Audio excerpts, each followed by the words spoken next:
मतलब मैं ही, they are zeroing down on me, मैं ही टारगेट हूं। तो आप क्या चाहते हैं? आज जो आपने सुप्रीम कोर्ट में याचिका दायर की है कि इस टेप की जासूसी कांड की जांच की जाए, इस जांच से क्या निकलेगा? क्या आपको आपके हिसाब से निकलेगा जिस उम्मीद में आप सुप्रीम कोर्ट आज गए?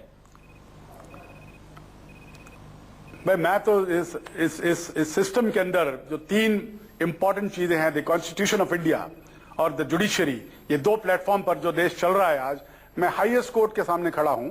2 साल से मैं बार बार ये कह रहा हूं, प्लीज मेरे केस की इन्वेस्टिगेशन करवाइए, लेकिन कम से कम एक इंडिपेंडेंट जांच करवाइए। ये तो वो स्टेट है जहां पर पुलिस और होम मिनिस्टर और पुलिस मिलके इनोसेंट लोगों को मारते हैं। मिस्टर केटीएस तुलसी ने एडमिट किया सुप्रीम कोर्ट के अंदर के फेक एनकाउंटर्स हुए हैं। मेरा भी प्रोफेशनल फेक एनकाउंटर हुआ है, इसलिए मैं चाहता हूं कि मेरा भी केस सीबीआई के अंदर जाए। सर लेकिन ये सब अफसर प्रदीप जी बना दीजिए। प्रदीप जी, ये सब आप लोग अब बोलेंगे जब आप तमाम चार्जेज आप पर भी हैं, आप अरेस्ट भी हुए, जेल में रहे, बेल पर हैं अभी। वैसे ही बंजारा ने जब कई साल बाद जेल से चिट्ठी लिखी, जब अफसर जब वो एक्यूज हो जाते हैं, चाहे जीएल सिंघल हो, उसके बाद बोलते हैं तो लोगों को लगता है जब आप फंस गए तब आप ये सब तर्क दे रहे हैं। अगर आपको लगता है इतना एनकाउंटर हो रहा था या तमाम चीजें इरेगुलरिटी थी, तब क्यों नहीं बोले जब सर्विस में थे? क्योंकि तब ये टेप्स रिवील नहीं हुई थी। टेप्स के अंदर रिवील होने के बाद पता चला है कि बंजारा जितना मुझे जेल में डालने का प्लान मेरे पहली अरेस्ट के 4 महीने पहले से अमित शाह ने बनाया था। It was a pre meditated plan to arrest me on false charges. तो अमित शाह, आपको लगता है मोदी के कहने पर मोदी के कहने पर अमित शाह ने पुलिस मशीनरी को एक्टिवेट किया था आपके पीछे? ये तो बार बार क्लियर साबित हो गया है। Amit Shah is a murder charge के ऊपर एक्यूज है, ये पक्की बात है। अब ये हिंदुस्तान है कि वो आराम से घूम रहा है, वरना थोड़ी भी शर्म होती तो आदमी घर जाके बैठता कि भाई जब तक मेरे चार्जेस क्लियर नहीं होंगे तब तक आई विल लाई लो, जैसे हम कर रहे हैं। Let me get my self proven innocent in the court of law. ये बताइए, एक बात और आ रही है कि I don't have political patronage. एक खबर अभी आई 2 दिन पहले, 3 दिन पहले, एक बड़े अखबार में ने छापा कि गुजरात में बहुत सारे पुलिस अफसर्स हैं या आईएएस अफसर हैं, उनके फोन टैप होते हैं और इलीगल सर्विलांस होता है। एक भी ऐसा अधिकारी नहीं है जी, एक भी ऐसा अधिकारी नहीं है जो 2-2, 3-3 फोन नहीं रखता, और सब अलग अलग नाम पर रखते हैं। बिकॉज ना कोई एक दूसरे से बात करता है, पूरा ही डरा हुआ महकमा है गुजरात में। And I can stay this on oath. एक भी आदमी एक दूसरे पर विश्वास नहीं करता। It is one of the most vicious environment in the country. ये जो गुड गवर्नेंस की जो बातें हैं, बिल्कुल गलत बातें हैं। There is no good governance, there is governance of fear. डर की गवर्नेंस है। एक चीज बताएं, आज इतने वोकल होकर प्रदीप जी आप बोल रहे हैं, और अमित शाह ने कोई गलत। जी आप अपनी बात पूरी करें। जी सॉरी, जी अपनी बात पूरी करें। आप अमित शाह कुछ कह रहे थे। अमित शाह अगर ये कह रहे हैं कि उन्होंने कोई गलत काम नहीं किया, तो जिस तरह मैं कैमरा के सामने आया हूं, I challenge him to come on before the camera, let us have a dialogue.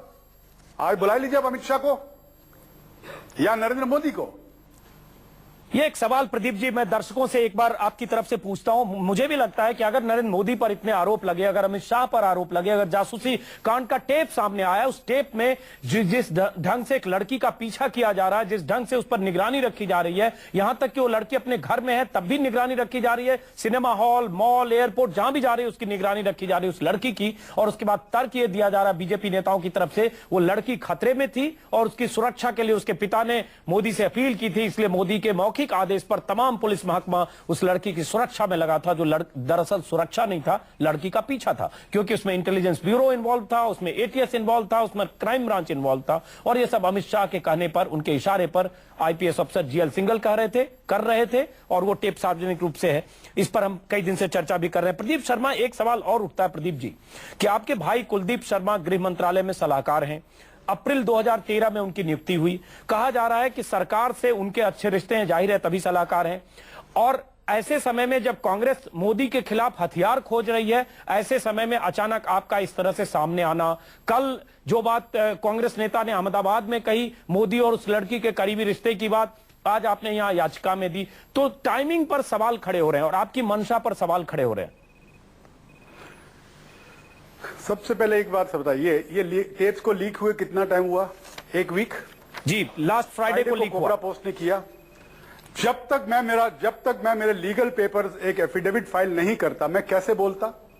आप टाइमिंग की बात कर रहे हैं, कैसी टाइमिंग की? जिस दिन क्लिप रिलीज हुई है उसके एक वीक के अंदर मैं बाहर आया हूं। और मुझे कांग्रेस से क्या लेना देना? अगर मैं कांग्रेस का फेवरेट होता, अगर मेरे ब्रदर की इतनी इन्फ्लुएंस होती, तो आज मेरे गवर्नमेंट ऑफ इंडिया में जो मेरी अपील पड़ी है रीइंस्टेटमेंट की अगेंस्ट माय सस्पेंशन, वो 2 साल से पड़ी है, वो उसका तो निकाल मेरे फेवर में होता, वो तो नहीं हुआ है। लेकिन तो आपके ब्रदर इन्फ्लुएंशियल हैं, आपके ब्रदर गृह मंत्रालय में सलाहकार बने, कुलदीप शर्मा। तो उससे मुझसे को ना तो फायदा हुआ है ना नुकसान हुआ है। I am still where I am suspended, I am facing charges. Congress के किसी नेता से जब से टेप, प्रदीप जी, जब से टेप लीक हुआ या टेप पब्लिक डोमेन में आया, जब से इस पर चर्चा हो रही है, जब से मोदी कटघरे में है, कांग्रेस के किसी भी नेता से आपकी बातचीत हुई है पिछले 8 दिन में? बातचीत तो जरूर हुई होगी। सब मुझे पूछने की कोशिश करते क्या है। मैं उनको कहता हूं मुझे कुछ पता नहीं है, जब तक मैं एफिडेविट नहीं करूंगा तब तक मैं बोलूंगा नहीं। आज मैंने दोपहर को 12 बजे एफिडेविट दी है और 3 बजे के बाद मैं इंटरव्यू दे रहा हूं। लेकिन जो आज आपने जो एफिडेविट में आज दिया कोर्ट में अहमदाबाद में, वहां से शक्ति सिंह गोहिल कल वही बात कर रहे हैं कि मोदी से उस लड़की की निकटता थी, कुछ और बातें कल कर रहे हैं। कोइंसिडेंस है या आपकी और कांग्रेस नेताओं की बातचीत हो रही है, इससे एक समय में दोनों बातें आ रही है? बिल्कुल कोइंसिडेंस नहीं, क्योंकि ये बात जो मैं आज कह रहा हूं, ये 2011 जब मैंने पिटीशन फाइल की थी, उस पिटीशन के अंदर भी डाला हुआ था। ऐसा नहीं है कि मैंने तब नहीं किया था, लेकिन तब मेरे पास कोई कॉन्क्रीट एविडेंस नहीं था। अब जब ये टेप्स आई हैं 1 वीक पहले, तो मैं कैसे बोल सकता विदाउट दिस टेप्स कि हकीकत क्या है? अगर मैं बोलता तो आप प्रूफ मांगते। अब आपके पास प्रूफ आ गया है कि लड़की को why should the chief minister and the home minister 1-1 minute पर सर्वेलेंस क्यों कर रहे हैं? Please tell me that. कौन से होम मिनिस्टर के पास इतना टाइम है? What would be the reason? एक बार आपने पहले भी एफिडेविट दिया था कोर्ट में, सुप्रीम कोर्ट में, जिसमें आपने क्लियर कट बहुत सारी बातें मोदी और उस लड़की के बारे में लिखा था, लेकिन सुप्रीम कोर्ट में शायद फटकार लगाई गई थी और सुप्रीम कोर्ट ने उसको कबूल नहीं किया था। नहीं, फटकार तो लगाई नहीं थी, क्योंकि मुझे ज्यादा उसके बारे में पता नहीं। जब ये हुआ था तब मैं जुडिशियल कस्टडी में था, तो मेरे लॉयर ने किया होगा, इसके बारे में ज्यादा मुझे जानकारी नहीं है। अब ये बताएं कि आपने कहा है कि पूरे मामले की जांच हो, सीबीआई से जांच हो। इस जांच के नतीजे आपको क्या लगता है, इस जांच से क्या साबित होने वाला है? सबसे पहले यह साबित होगा कि मेरे ऊपर जो केस किए गए हैं वो मुख्यमंत्री नरेंद्र मोदी के बिहेस्ट के ऊपर गलत केस किए गए हैं। इसलिए मैं सीबीआई इंक्वायरी चाहता हूं या कोई इंडिपेंडेंट एजेंसी चाहता हूं। दूसरा, मैं चाहता हूं कि ये जो टेप्स बनी हैं, अगर लड़की के बाप ने, फादर ने ये कहा है कि मुझे इस टेप से कोई आपत्ति नहीं है, सर्वे कुछ मुझे कोई इंक्वायरी नहीं करानी है, I have a reason to inquire, my privacy has been invaded, मैं चाहूंगा इंक्वायरी करना। Who gave them the right, whether the procedure was followed? ऐसी surveillance on a point to point basis कोई टेररिस्ट की होती है। Am I a terrorist? Am I a murderer? Am I a criminal with a criminal background? 2009 में 2010 तक not one inquiry, not one adverse CR, not one notice from the government, unblemished career, and suddenly 2010 और 2011 के बीच में 7 criminal cases. Where is the justice from an administrative setup? From which part of the state of Gujarat will I get judicial justice? तो आपको क्या लगता है प्रदीप शर्मा, ये सब इसलिए हुआ? प्रदीप शर्मा जी, आपको क्या लगता है कि आपके खिलाफ कार्रवाई जो आप कर रहे हैं, जो कार्रवाई हुई वो सिर्फ इसलिए हुई पूर्वाग्रह के लिए, क्योंकि आपको कुछ पता था, कुछ जानकारी थी उस लड़की के बारे में? इनकी गलतफहमी थी, लेकिन यस, वजह वही है दैट उनको ये डर था कि लड़की मुझे कोई ऐसी इंफॉर्मेशन ना दे दे जो सीएम के खिलाफ हो, क्योंकि वो जानते थे तब भी कि मेरे ब्रदर और सीएम का तब भी ठीक ठाक नहीं चल रहा था, तो ऐसी कोई इंफॉर्मेशन लीक हो तो उनको डैमेज ना हो। उस लड़की से आपका क्या रिश्ता था? कोई रिश्ता नहीं था, एक प्रोफेशनल रिश्ता था। तो प्रोफेशनल रिश्ता में यह कैसे होता है कि आप एक आर्किटेक्ट से, भुज में डीएम है, एक आर्किटेक्ट से मिलते हैं, छोटे मोटे प्रोजेक्ट के लिए उसकी मुलाकात होती है और आप सीधे मुख्यमंत्री से उसका परिचय करा देते हैं? एक डीएम कहां एक चीफ मिनिस्टर को, एक आर्किटेक्ट, वो भी छोटे से जिले के आर्किटेक्ट और छोटे से जिले के डीएम, कहां एक लड़की को मुख्यमंत्री से परिचय कराता है और क्यों कराएगा? आई थिंक आपने मेरी बात पूरी सुनी नहीं जी। जब हिल गार्डन का इनॉग्रेशन हुआ तो 2000 लोग की क्राउड था, स्टेज के ऊपर इनको सम्मानित करने बुलाया गया था। इंट्रोडक्शन इस तरह हुआ था, मैं कहीं सर्किट हाउस में ले जाके इंट्रोडक्शन नहीं कराया है, ओपन प्लेटफॉर्म के ऊपर इंट्रोडक्शन कराया है। तो फिर उनके कांटेक्ट में वो लड़की कैसे गई? उन्होंने ईमेल से एक्सचेंज करना चालू किया, ईमेल से ऊपर फोन के ऊपर आ गए, फोन के ऊपर से आत्मीयता बढ़ी और उनके ताल्लुकात नजदीक हो गए।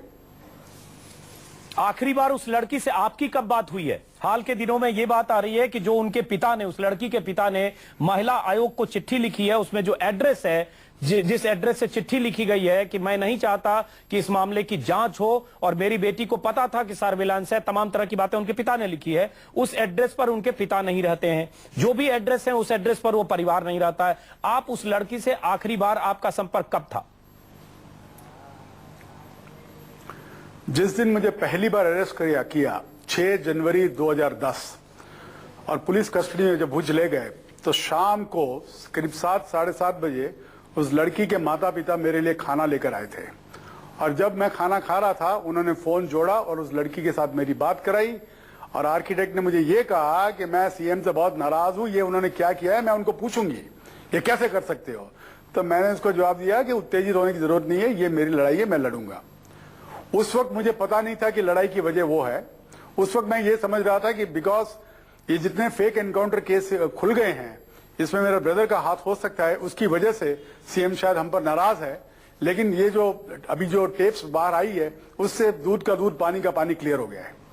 लेकिन टेप तो अभी बाहर आई, आपने एक एफिडेविट, जब आप कस्टडी में थे तभी आपने जो एफिडेविट दिया था तब भी ये सब बातें, जो बातें आज आपने एफिडेविट में कही है तब भी लिखी गई थी। इसका मतलब तब भी आप वही कहना चाह रहे थे जो आज कह रहे हैं? उस वक्त अगर आपने मेरी पिटीशन पढ़ी हो तो ज्यादातर जो फोकस दिया गया है वो जो फेक एनकाउंटर्स हुए उन पर दिया गया है।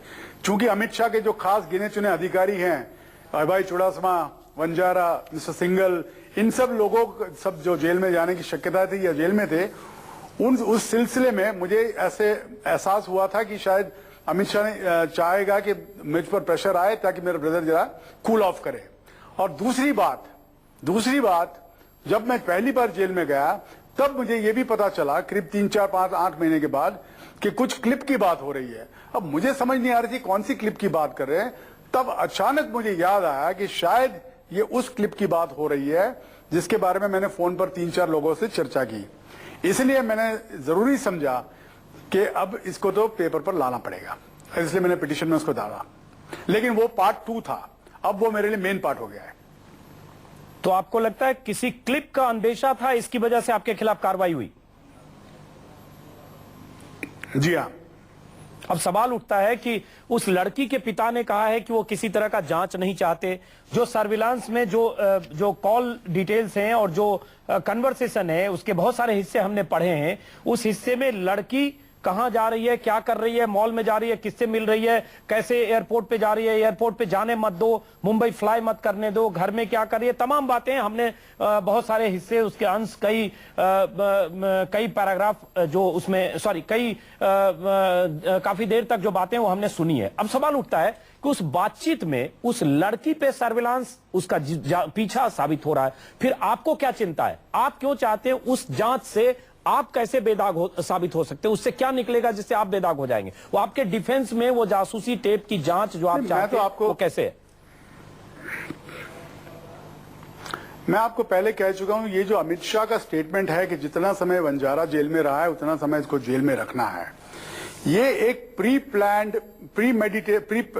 प्लान्ड थॉट था कि मुझे अरेस्ट करके लंबे समय तक जेल में डालने का। और लंबे समय तक जेल में डालने का कौन सा तरीका होता है? आप एक केस डाल दीजिए, सही है गलत है बाद में देखा जाएगा, उसमें बेल निकले दूसरा केस डाल दीजिए, सही है गलत है बाद में देखा जाएगा। इस तरह एक एक करके 7 केस डाले गए हैं। ये सब land revenue code related cases हैं जिसके अंदर government has got powers to review my orders, और अगर गलत है they can set aside, they can start a department inquiry. Criminality कहां से आती है? प्रदीप